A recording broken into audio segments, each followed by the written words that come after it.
Good morning. Good morning. How is everybody doing on this gorgeous Saturday? Good morning. Good morning.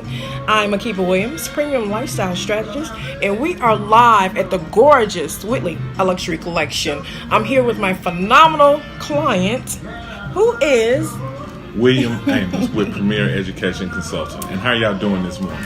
That's right. I have a question to ask you, William. How to overcome rejection? Great question. And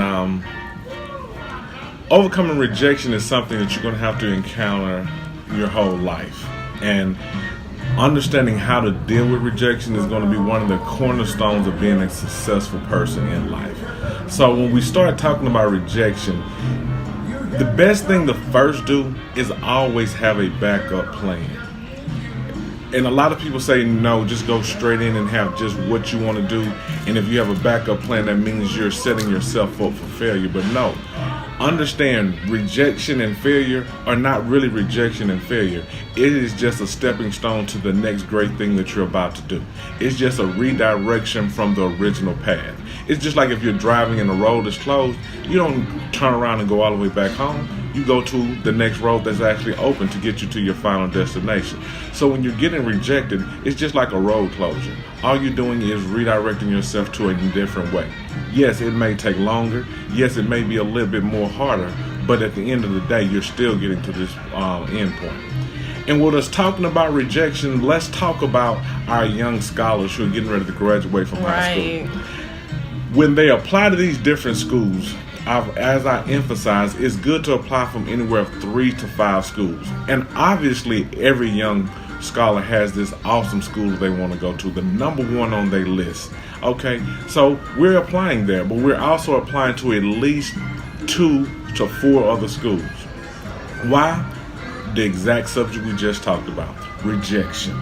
Now, once we apply to all 5 of these schools, and let's say that number one school comes back and there's a rejection, how are we going to prepare our scholar for that? The first thing that we do is we must set expectations at the beginning of every school year, starting from 8th through 12th. We're setting expectations on what we expect from our scholar, and let the scholar also know what they can expect from you and what they can expect out of life in general. So your senior year, if you were telling them, okay, this is your number one choice, but there is a chance you may not get into this, what is your backup plan?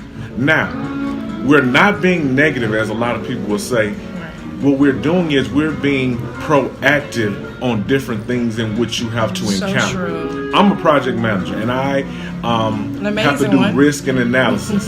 When you look at risk are not something negative. Risk are things that can happen. And if you prepare for those risks, when they do happen, guess what? There's not a setback. So when we talk to our scholar, we're not being negative. We're preparing for risk. And the risk is you may not get into your first school. So we're going to apply to these other 4 schools.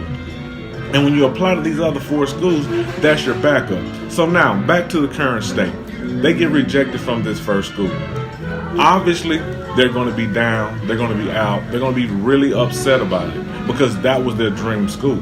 But at the same time, they're already going to be mentally prepared to say, okay, guess what? I still have 3 more to go, or I still have 4 more to go.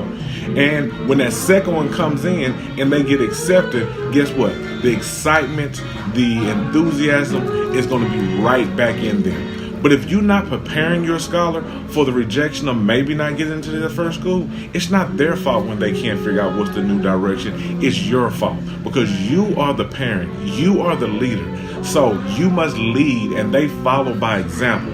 So if 5 schools are applied for and they get in 4 out of the 5, but they don't get their number one school, guess what? In a month, that's going to be long forgotten. That's going to be like, oh, whatever. I'm going to this school and it's better anyway. So that's how you prepare your scholar for rejection, is that you prepare them for success in another round. And thank you.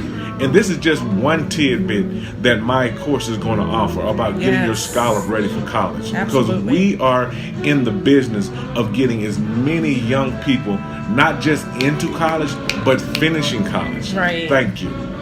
Amazing, amazing answer. Again, this is William Amos, founder of Premier Education Consultant with LuxuriousWealthOnline.com, and we're live at the gorgeous 5-star Whitley Luxury Collection.